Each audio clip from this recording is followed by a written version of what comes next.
But oh, you beauty! What a head, son! What a head! Yes, Travis, we're back. Welcome back to Onto the Ball. We're here.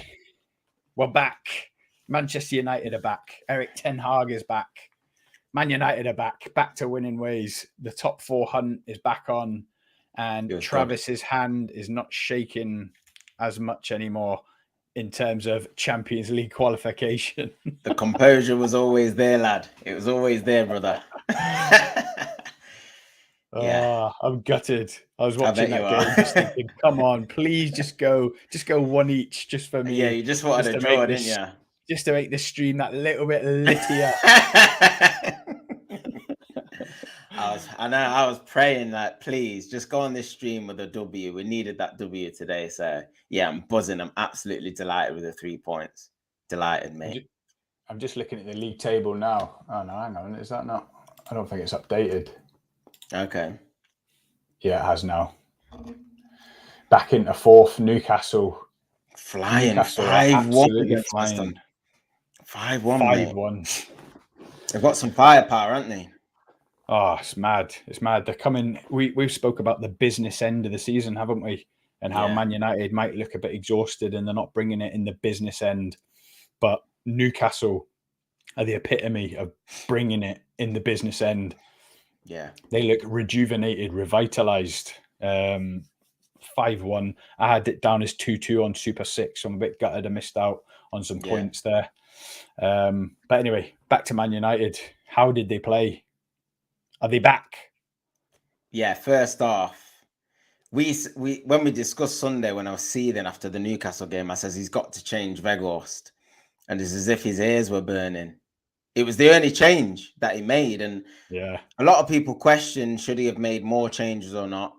I think we've seen after the Liverpool game, Ten Hag sort of likes to give the opportunity to the players to sort of prove themselves that they want to fight for the shirt, fight for the badge. So he only made the one change. And I think he had to make that change just for mobility purposes. Like it was just so crippling to the side with Weghorst in it. Like we just couldn't get out. And I did say whether it was Rashford or Martial, it didn't really matter. One of those had to be up top. We had to bring Sancho in or somebody on the left. Obviously, if Garnacho was fit, he could have been in with a shout of playing as well. And you could tell, especially in the first half, the fluidity from United was just, I'm not saying we're back, but it was just so much more fluid in terms of being able to stretch teams. Automatically, if you're a defender and you see Rashford on the team sheet up front or you see Weghorst, do you know what I mean? It's just chalk and cheese in terms of the difference it makes to your mentality. So I think just from picking Rashford up front over Weghorst would have given the players a boost. The midfielders who were passing into him, like Bruno from deep, that they would have had a boost. They would have had somebody to hit. And if they couldn't hit feet, you know, you can go in behind and he's going to win a race. So it was just so much better from United. So yeah, the performance was a lot more positive. I did say on Sunday as well, I wasn't too fussed about the performance, to be honest. Like you said, it's the business end now. All I care about is getting W's, mate. To be fair, all I care about is getting those W's. And we managed to do that today. And it's sort of everything about today's game sort of epitomized our season in a nutshell. A clean sheet. We've been imperious at home. Not many goals scored. Rashford scoring. Like if you could put ingredients in a bowl of Man U season, it was all today's game. Some good play. Like a lot of Ten Hag's philosophy came out in terms of our offensive play. You can see what he's trying to do. You can see how he's trying to play. We haven't quite got enough quality at the moment. Obviously, Casemiro and Eriksen coming back after the weekend is going to be a huge boost to us in terms of how we want to play. But I think today summed up our season pretty much in one game. So, yeah, I was pleased.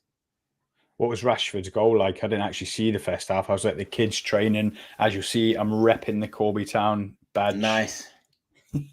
Nice. How did it go? All right. Yeah, it was good. Really good. We had a new girl turn up to training, actually, a goalkeeper. We've had girls taking turns at going in goals. So as soon as we got to the game, was she better with her feet than De Gea or what? Well, do you know what? She turned up with a jacket on and said, "This is my school friend." I was like, "Oh, have you played football before?" She went, "Yeah, not for a team, but I play at school." So, brilliant. took a jacket off. Man United goalkeeper top, De Gea number one. No way. I was like, so you're playing goals, and we were looking for a goalkeeper. She was like, yeah, I want to play in goals. Played the match at the end, and she was saving shots with her feet and stuff. And I was like, was she? Sign her up. She was commanding a 6-yard box. Put it that way. She hadn't been washing the hair though. But yeah, Rashford's goal sort of came from a little bit of a set play. It came out, we revived it. It looped into the box, and Sabitzer was sort of fighting with one of the defenders. A little cushion header. Sort of Brentford didn't pick up on the way out, and Rashford just slammed it into the roof of the net. And once we got the goal, I thought we needed the second, not because I thought Brentford were pressing. They were pretty poor in the first half. I was quite surprised that Brentford didn't really bring it. But sometimes the occasion and stuff can get a little bit to you. I thought Man U looked pretty much comfortable for large spells in the game. But you just know in this league, 1-0 is never really a safe scoreline. But as I said, I'm just pleased that we got over the line, especially with Newcastle winning. I mean, people... Obviously, you can say from our perspective, you want Newcastle to drop points and stuff like that. But in a weird way, I think it's sometimes good that one or two teams just pull away. Like, I'm not bothered about Newcastle winning. What it does is if Newcastle win and we win both at the same time, it sort of demotivates the other teams thinking that they've not got a chance. You know, if a couple just pull away, like, I think... with the last 10-9 games, I think the others are just going to look up at the table and see the gap of around 10, 11 points and just think, so do you know what I mean? But, yeah, basically. I looked at it and I thought, my God, we basically need to win the last 10 games and have Newcastle, Man United, and Spurs all pretty much lose half of their remaining 10 games. It just isn't going to happen. Yeah, I mean, like you said, there is a small opportunity in terms of the fixtures. Like, I've looked at it, and Spurs play Brighton this weekend, and Newcastle play Brentford. So that's like 3 out of the top 7 all playing one another, all going to be taking points off one another. But it's just sod's law in the same weekend. You've got Arsenal, and you might win. Do you know what I mean? It is, you just don't know. But it's like, the thing is, it's like you said, games are running out now. Like, after this weekend, there's going to be 9 games. You probably haven't got faith in Liverpool putting a long enough run together to sort of like fight off 3 or 4 teams. So that's why I just thought today's game was just so important. I did say in the last stream, if we can win our next 3, Brentford at home, Everton at home on Saturday, which you'd expect us to win. That's the lunchtime kickoff. We play before everybody. And then Nottingham Forest next week. I think with the other teams around us playing each other, it's going to leave us in a healthy position, to be fair. So I think today was more about the result than the performance. But we actually performed well as well in it for large spells. So it was a big bonus to us. The thing is, we've got 5 of our next 7 are at home. And it's the hope that kills you when you see that. Yeah. I think if we can pick up 15 points from them 5, I know one of them's Arsenal. That's a long shot. But I actually think we're going to beat Arsenal. But we're going to stream tomorrow night, 9 p.m. Make sure you tune in. We're going to have True Gooner, the Arsenal fan, on with us to preview that game. I do think we're going to beat Arsenal, but then we'll probably lose in the next game. I think it's West Ham after that. Is it? But yeah, I looked at the league table. I mean, I've got it up right here now. 53, Liverpool 43, 10 points behind. It's over. It really is. Like, do you think United and Newcastle are both going to lose 4 from now to the end of the season, or even? No.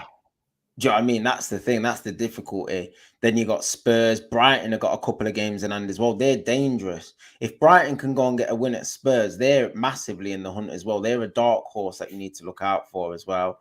But they're still in the FA Cup as well. So they'll want to beat us in that semi-final. They've got distractions as well. But it makes it exciting. I mean, from a neutral perspective, the relegation battle is still open. The top 4 is wide open as well. I think it's crazy, isn't it? It's crazy, mate. I've not seen a season like it for a while in terms of things not being settled. I mean, at the bottom, it's just a joke, to be fair. But like you said, from Liverpool upwards, anything can happen, really. So it's just important from now to the end of the season that you just stay focused, really. And I was pleased with a few players today, which we'll probably go into, but I think it was just, he made a couple of tweaks, Ten Hag. We got an injury to Luke Shaw.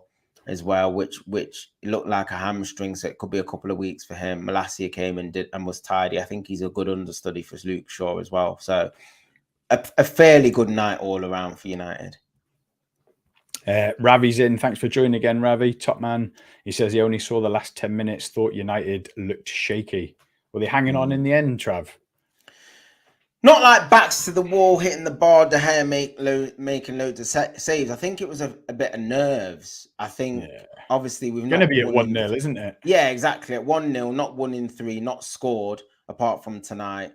And, like, I think there was a lot of significance placed on today's game. I think if we dropped points today, that would have been 4 without a win. Newcastle would have been a couple of points clear. Spurs, obviously, on our coattails. It would have given teams like Brighton, yourselves, a lot of encouragement today. So I think today's result has just knocked the stuffing out of a few chasers temporarily. I think going into the weekend's game with Everton at home, you'd expect us to win that game. And again, I think then our tails will be up. The confidence will start coming back. Casemiro finishes his suspension. I think the fans will then start to feel a lot more confident that the top 4 is definitely going to be a place for United at the end of the season.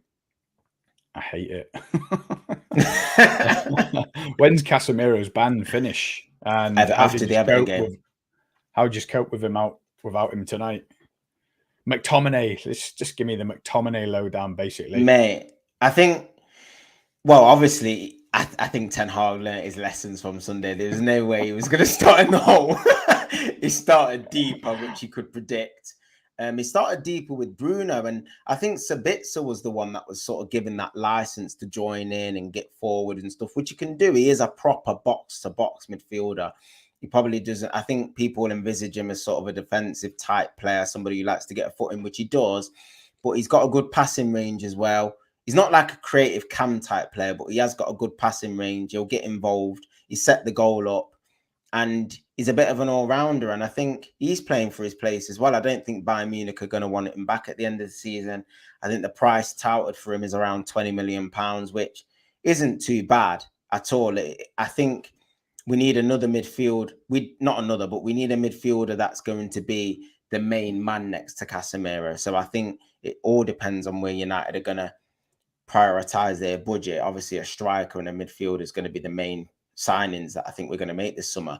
But I love his attitude. I love everything that he's about since he's come to the club. I think he's done well for the most part. Can't complain with anything that he's really done. I can't really name any two standout, like, awful performances apart from the Newcastle game where nobody really performed. But I think he's done okay, and I like the player. I do like the player. I think he's okay. Has he got a chance of making it permanent then? I think he's got a chance. I think he's got every chance. And I think especially with the likes of McTominay, either Fred or maybe Van der Beek going, 1 of 3, 2 of 3, you just never know. Like, it just depends what we sort of do in that area. Obviously, we've got high hopes for the Kobe Mino. You've got Casemiro, Eriksen, Bruno. They're the mainstays. They're the 3 that are definitely going to be there next season. But between now and the end of the season, if he can put in some good performances, there's no reason why he can't get himself a little 3-year deal, to be fair. At 20 million, it's not... Yeah, gone. Going to say 20 million is nothing, is it? It's not a bad price at all. I think it's not a bad price for a squad player. He's come in, he'll do an honest job. I think it's an upgrade on McTominay. Where we're playing McTominay at the moment as a squad player, I'd much rather have Sabitzer being our McTominay for sure. I think that's much better business, shrewder business. I think we can get good money for McTominay as well, because for some reason he's being touted around for like 40, 50 million pounds. I don't understand it. But do you know what the beauty is, Scott? I don't have to understand it, mate. Just get the cash, get him gone, get some. Yeah, but being touted and actually getting it are 2 different things. I remember you tried to sell me a 40 million Harry Maguire last month. And me and Obi were like, 40 million? Really? But yeah, like you say, incremental improvements all over the squad. If you can have a McTominay out and a Sabitzer in, if you're happy with him. But yeah, 20 million is a steal. What ages is he? 26, 27? Still young, I think so. Yeah, I think he's like 27, yeah. So Ravi says you need to go in the summer. If not, next season will be mad. I absolutely agree with Ravi. I said on last night's stream, Trav, I don't think you're as close to being back as you probably hope. And that isn't just sour grapes thinking I want to stoke the rivalry. But the only problem for me as a Liverpool fan is Man United will go in, won't you? Yeah. Yeah, I agree, mate. 250 million. Without a doubt. There's a lot of cash being spent this summer. The only thing is, it might not get us a lot because we need a striker so much. Yeah, but even then, if you bring in 3 more quality additions to go with the 5 you signed last summer, Eriksen, Anthony, Casemiro, Martinez, Malacia. You had a Kane or Osimhen, Sabitzer on a full-time. The next minute, you've got 8 or 9 brand new players, haven't you? Yeah. Yeah, and like you said, the signs are positive. I think what I liked about Ten Hag today is that he wasn't too stubborn to change it. And you sort of seeing both sides to him because he's been very publicly defensive of Weghorst. He's come under a lot of scrutiny over the last couple of days, a lot of criticism, and rightly so, because I don't think anybody's criticizing his attitude, but in terms of what he was giving to the team was just limiting. Yeah, his output was just limiting us so much. So to come out and defend him publicly and then drop him to the bench and give mitigating reasons, to me, is excellent management. And he explained why he included Sancho over him. He said he needed somebody that could sort of unlock the door against the low block and be creative and stuff like that. So he didn't even need to mention Weghorst in his dropping. So I think it was excellent management. I think he handled the media well. So top marks on that. And again, it's positive. It's positive vibes. It keeps the squad happy because we're going to need everyone from now to the end of the season. We'll still need Weghorst from now to the end of the season. As much as I've criticised him, we're still going to need him from now to the end of the season. We really are, with so many games, mate. We've got Sevilla next Thursday before the FA Cup semi-final against Brighton. It's just coming thick and fast, mate. It's just relentless. But that's what happens. You've been there before with Liverpool, challenging on 4 fronts. It's just game after game after game, and it's what makes the season exciting when you're fighting for stuff. So long may it continue. Really, I'm not going to moan too much. How did Sancho do? We keep asking you week after week after week, what's the story of Sancho? What does the future look like for Sancho? He got his chance tonight. Did he shine? I wouldn't say he shone. No, I wouldn't say he shone. He did okay. Like he showed good glimpses of what he's capable of.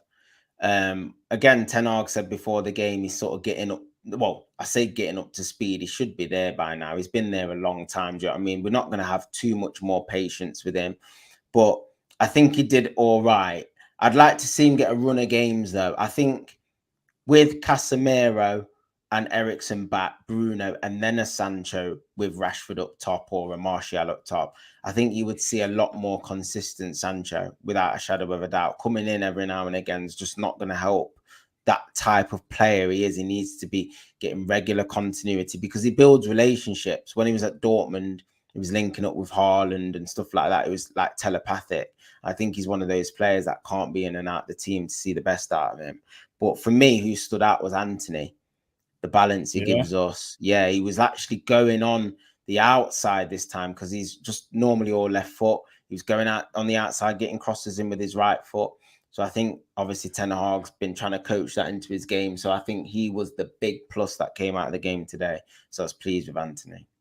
Do you think he watched the stream and seen that I compared him to Arjen Robben? I think so, yeah. And he Give said, him a "Do you know confidence what?" boost. He said, "I want to be my own man." Do you know what I mean? I don't want to be Arjen Robben, mate. I'm going to do my own thing. And he's been listening to you, mate. But no, I was pleased with how he did today. Again, the back four, another clean sheet. Our home form is what I think is going to get us top 4, to be fair. Obviously, I think we've got Villa in a couple of weeks, Everton this weekend. So if we can just win our home games, I think it's going to be enough for us. So yeah, just pleased with the result and a little bit relieved as well. I'll admit I'm a little bit relieved going into that. With the pressure was on with Newcastle winning early, going ahead 2-0. I was looking at the Sky Sports app as well, and I was just thinking Newcastle are winning again. They just don't look like they're going to stop. They're looking so tidy, aren't they? If I were you, I'd start looking at Spurs and forget about Newcastle. Yeah, they're rotating as well. That's the thing. Isak was rested today, was on the bench. Was he? Yeah, he came on and scored at the end, and Joe Linton came in. They rested a couple of boys because they've got Who they got at the weekend? I think they've got a massive game at the weekend. Brentford away, Yeah. which will be tough. So again, let's hope Brentford can get something from that game. Even Joe Linton come in and scored 2 today. That's when you know Newcastle are cooking, when Joe Linton's scoring a brace. Exactly. And all the pundits have been raving about Isak as well, haven't they? I think it was Jamie Redknapp was saying there's not many ballers on the planet that can do what he's doing at the minute. But then also in the stream, we said it's time for Erik ten Hag to try Sancho on the left where he played for Dortmund, didn't we? Yeah. Rashford in the centre, Antony on the right, and he'd done just that tonight and got the 3 points. It paid dividends. I mean, I think from the weekend, he had to change it. I think he come a cropper with that with the McTominay and the 10, Weghorst up top. I mean, it was bad enough a couple of weeks ago when he was playing Weghorst in the 10, Rashford up top. But you could sort of see when teams are trying to play out and play through the 6, at least Weghorst is close to the 10. I could sort of half see that idea. But McTominay in the 10, Weghorst up top was just literally the worst balance you could ever pick. And that Newcastle game, that made me angry for a good couple of days, mate. I was still thinking about it at work on the Monday and the Tuesday. I was seething. I was like, what is this guy doing? I love Ten Hag, but that was a big error, and he's learned from it. So he's recovers from his mistakes very quickly. He's doesn't cut his nose off to spite his face. He could have easily went with Weghorst today and just tried to shut a load of people up. But the fact that he changed it made me so happy, and it paid off. The thing is, Martial's back fit now, isn't he? Oh, he had a disciplinary issue. Did you not hear about it? Yeah, I seen it. He turned up 10 minutes late. Yeah. What is he doing, man? Does He's he just not a want to bad play egg, for isn't United? he? Does he not want to play for Man U? He must. Well- he can't want to play for United. Why did he end up going out on loan? Who did he fall out with then? Was it Rangnick? Or was that still Ollie? That was Marine. No, Oh, it wasn't that long no, ago. it was Ollie. It was Ollie. It was Ollie. Ollie owned him out. Yeah, but he had a long injury and he came back because he needed minutes. So I thought, fair enough. Do you know what I mean? But now he's back fit, and Ten Hag loves the guy, and he obviously doesn't care about the club if he can do that. I mean, I don't know the details, so I don't want to hammer him too much. But like, to turn up late when the club have persevered so much time into your fitness and trying to recuperate and rebuild you to get back into the team. This must have been, isn't it? Isn't it? Yeah, I agree. And I bet stuff like this has been going on for years and they've just hidden it or kept it quiet. Same with Pogba, Balotelli, like you used to say. Attitude, just a joke. Like a load of players, Cavani, Ronaldo, the list is endless. Do you know what I mean? Like Ten Hag is just picking up the pieces, just filtering out these bad eggs one by one, mate. He got rid of a load in the summer. Ronaldo, Eric Bailly's still on loan. Like we've just got so many players like dead wood that just needs chucking out of this club. And I can't wait. I hope it happens over the next 2 to 3 years. We need to be ruthless with it and we need to start doing it the day one of the summer. No wasting time, mate. It's just so hard to move players on, though, isn't it? Liverpool are the same. Every summer we'll make some moves in the transfer market and you can almost feel them praying that we offload some, and it goes right up to the deadline day. The likes of Nat Phillips, players like that. I remember it took us about 9 years to get rid of Harry Wilson to Fulham. And you can see that you can smell the fear of the book balancing from the board upstairs. And they'll know that Man U want to offload a load of players. So it'll be trying to get the best price possible, leaving it as late as they can in the window. But again, Man United have got so many funds, they don't need to worry about that like Liverpool do. What's happening with Garnacho? I thought he was like the star boy, the next big thing. I feel like we never see him anymore. Ankle injury. Is he another bad egg? No, ankle injury in the FA Cup. Oh, is he injured? Yeah, he's been injured for quite some time. I think it was worse than first feared, and I think he's going to be out for definitely a few more weeks. I don't even think he's back in training, because he was meant to go on international duty. It was just before the international break against Fulham in the FA Cup, and he came off, and I was devastated, to be fair, because he was showing some good form for us. He's important in terms of being able to stretch teams. He's that one winger we've got with the real directness that we need. We haven't got a winger like it. in the whole squad, and he will just get his head down and run at you. And I think we've missed him. We'll continue to miss him. But if he can come back from sort of mid to late April, early May, I think he's going to be really important, especially as an impact player who's coming off the bench, impacting games, scoring, assisting goals. So yeah, he's one that we really are missing at the moment. To be fair, Garnacho. So yeah, I'm glad you mentioned him. But if Martial's fit, Rashford can play off the left in the centre. It could be the last we see of Weghorst. Or do you think Erik ten Hag rates him a lot higher than me and you do? I think in a starting berth, I think it should be the last we see of Weghorst. That Sancho as well. Yeah, I think exactly. I think if you watch how we played for the first 35 minutes today, there's no reason to bring Weghorst back into the team. It was a lot more fluid. We still had the solidity. Like, obviously he presses, but like the pressing didn't help us on Sunday. Do you know what I mean? Newcastle battered us from start to finish. So there's, like I did say it after Sunday, there's literally no point limiting our play this much. We might as well just go for it now. Put some attackers on the pitch, put some fluidity on the pitch. We had plenty of players on the pitch to stay solid. And it's just going to help. Sometimes the best form of defense is attack. And we did that today. And I think picking Rashford up top over Weghorst is only going to help the cause in terms of being able to stretch teams and give teams a problem. Would that be your first front three if you were Ten Hag yourself? Sancho, Rashford, Anthony? No, it'd probably be Rashford, Martial, Anthony. Really? Sancho on the bench coming on, or maybe starting in the hole. It depends. Like if like Eriksen isn't available and Casemiro comes back, I would literally just some games, if you're against weaker opposition where it's a low block and you need to create chances, I would literally just play Casemiro and Bruno as a two in midfield with Sancho in the hole and Rashford, Martial and Anthony. You've got players that you can bring on like Palestri and other players. Weghorst, bring him on if you need a goal, throw some crosses in. That's going to be a lot more effective. So yeah, I think if Martial can stay fit, he's so good with his link-up play. And I know I've just hammered him for his disciplinary issues, and I think he needs to go at the end of the season, not because of his quality, just because of his fitness and his attitude problems. But from now to the end of the season, if he can stay fit and give us games, he adds quality without a doubt. He can finish. He's great at holding the ball up, brings players into play, runs in behind. He can do both. And it's just such a travesty that he can't stay fit, because I think he would have been like a mainstay for France as well, for the national team. I think he's just got so much talent. It's just wasted talent, and it burns the fan base to see him just rotting away at this club, because he had such high hopes when he broke onto the scene, but it's just not happened for him. What's his contract situation?